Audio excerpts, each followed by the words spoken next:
Hello students, कैसे हैं सब। बेटा हम पार्टनरशिप है जो हमारा एक्ट वो कर रहे थे बिजनेस लॉ में। आज हम स्टार्ट करें registration of firms and types. दो पार्टनरशिप फर्म है, उसकी रजिस्ट्रेशन का क्या प्रोसीजर है और उसकी कौन कौन सी टाइप्स है जो हो सकती हैं। सेक्शन 56 से लेकर 71 तक chapter 7 of the partnership act deal with registration of the firm के बारे में लिखा गया है। The act does not make the registration of partnership firms compulsory नहीं किया गया in India, not does the act impose any penalties भी नहीं लेगी कि अगर कोई नॉन रजिस्ट्रेशन होती है तो उसके लिए कोई पेनल्टी नहीं रखेगी। हाउएवर सर्टन डिसेबिलिटीज़ हैं कि एक अगर बंदा रजिस्टर्ड है फर्म तो उसको क्या बेनिफिट्स हैं और नहीं रजिस्टर्ड है तो उनको क्या नुकसान है, मतलब उसको वो बेनिफिट्स अवेलेबल नहीं है।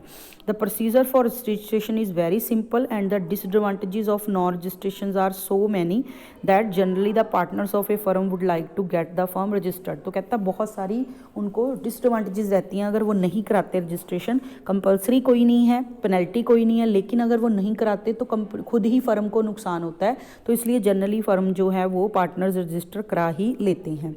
प्रोसीजर फॉर रजिस्ट्रेशन क्या है? Section 58 lays down the procedure for effecting registration of firms. It provides that a firm may get itself registered at any time during the continuance of the partnership. जब वो कर रहे हैं कभी भी register करा सकते हैं by making an application to registrar of firms को ऑफ द एरिया, जो भी है उनके एरिया का रजिस्ट्रार ऑफ फर्म, उसको एक एप्लीकेशन देके in which any place of business of the firm है जो सिचुएटेड है मेंशन किया जा सकता है। सच जो एप्लीकेशन जो देंगे और स्टेटमेंट में be sent either by post और पर्सनली डिलीवर कर सकते हैं रजिस्ट्रार को, या पोस्ट कर सकते हैं। The application for registration must be made in the prescribed format में होनी चाहिए और साथ में उसकी जो फीस है उसको भरना है। तो क्या क्या चीज़ें मेंशन करनी है एप्लीकेशन में? फर्म का नाम, प्लेस ऑफ द बिजनेस जहाँ वो काम कर रही हैं, the name of any other places where the firms carries on business, अगर उसकी कोई और ब्रांचेज हैं, the date when each partner ने ज्वाइन किया है फर्म में, date of joining of partners, the name in the full and permanent address of the partners and the duration of the firm कितनी देर के लिए की गई है। The application shall be signed by all the partners और bye there agents, जिनके पास specially authority है उनको साइन करने की। तो ये सारी चीज़ें एक एप्लीकेशन फॉर्मेट में लिख के फीस के साथ उनको रजिस्ट्रार ऑफ फर्म्स को जमा करवानी होती है। नेक्स्ट है when the registrar is satisfied. जब रजिस्ट्रार सेटिस्फाई हो जाता है कि जब उसको मिल गई है जो एप्लीकेशन है और रजिस्ट्रार सेटिस्फाई है उससे कि 58 सेक्शन की सारी उसने जो रूल्स रेगुलेशन है उसको फॉलो किया है, he shall record a entry of the statement in register called the register of firms में उसकी रजिस्ट्रेशन कर लेता है और उसको स्टेटमेंट को फाइल कर लेता है। When the registrar does so the firm is duly registered मानी जाती है जब ये काम रजिस्ट्रार कर लेता है। Penalty for false particulars. The statements in the application form or amending forms and in notices sent to registrar जो भेजी गई हैं should be true and complete होनी चाहिए। If any person knowingly और without believe in the truth, उसको पता ही नहीं सच्चाई क्या है, कोई ऐसी झूठी इन्फॉर्मेशन कंप्लीट देता है, फॉल्स या इनकम्प्लीट इन्फॉर्मेशन देता है, he is liable to penalty 3 months imprisonment, जेल हो सकती है और उसको फाइन हो सकता है, या दोनों फाइन और जेल दोनों हो सकती है अगर वो झूठी स्टेटमेंट उसमें देता है या इनकम्प्लीट इन्फॉर्मेशन देता है नोइंगली, तो उसको ये पेनल्टी देनी पड़ेगी। नेक्स्ट है इफेक्ट ऑफ नॉन रजिस्ट्रेशन। अब अगर हमने कहा था कि कुछ डिसएडवांटेजेस हैं जो मतलब जो फ़ायदे उसको नहीं मिलेंगे अगर वो रजिस्टर्ड नहीं होती, तो कौन कौन से इफेक्ट है नॉन रजिस्ट्रेशन के अगर आप नहीं कराते registration. Section 69 relating to the effect of non registration of firm is by for one of the most important section of the act now where the act has made registration of the partnership firms compulsory. An option is given to the partners to जो act है कहता अब now where the act has made registration of the partnership firms compulsory हैं, an option is given to the partners to get the firms register और not, but this section provide certain inducements in favour of registration कि अगर आप registration कराती हो तो ये फ़ायदे हैं, and such every partnership firm shall practically choose to get the firm registered, तो अपने आप ही वो रजिस्टर कराना चाहेंगे। Section 69 is design to encourage registration of firms for any firm which is not registered will be unable to enforce its claim against third party के against उन्होंने कोई क्लेम करना है कोर्ट में तो वो नहीं कर सकते। तो rights of the third parties are not affected but जो फर्म है उसके राइट्स होंगे।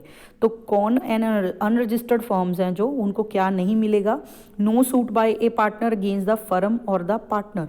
अगर एक फर्म रजिस्टर्ड नहीं है तो सेक्शन 69 सबसेक्शन 1 के according suspends the right of suit between partners. एक दो पार्टनर दूसरे पार्टनर को जो है वो सूट नहीं कर सकता, केस नहीं कर सकता। A partner of a unregistered firm can not file a suit to enforce his right arising from a contract of, जो हमारा पार्टनरशिप है उसके अगेंस्ट कोई भी राइट है जो अपना नहीं केस करके ले सकता।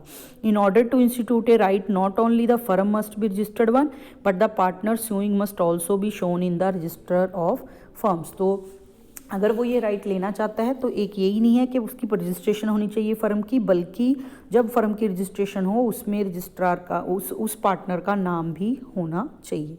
सेकेंड है no suit by firm against third parties. A firm which has not been registered shall not be able to file a suit और केस अगेंस्ट थर्ड पार्टीज के अगेंस्ट केस नहीं कर सकती right arising from the contract जो partnership act के under हुआ है।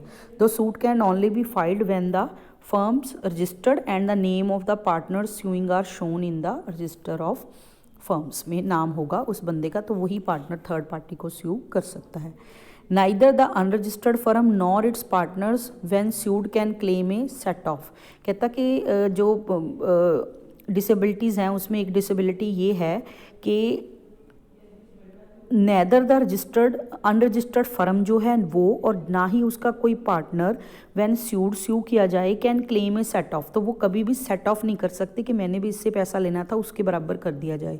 ए claim of set off means that if a third party files a suit against an unregistered firm for the recovery of debt from the firm can not say that money owing by the third party to the firm should be set off against the claim. मतलब एक firm है जो unregistered है, उसने एक party से पैसे लेने हैं तो सामने वाली पार्टी ने भी पैसे देने हैं इसके और इससे लेने भी है, तो वो सामने वाली पार्टी फर्म से अपने पैसे मांगती है।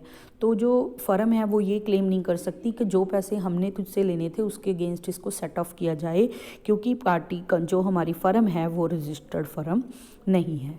ठीक है जी, तो ये थी कि ये डिसएडवांटेजेस हैं अगर आप नहीं करवाते रजिस्ट्रेशन। एक्सेप्शंस दी हैं क्या, non registration does not affect the following registration of firm when where the suit is for the dissolution of firm के लिए है तो उस केस में हो जाएगी फर्म चाहे रजिस्टर्ड हो या ना हो।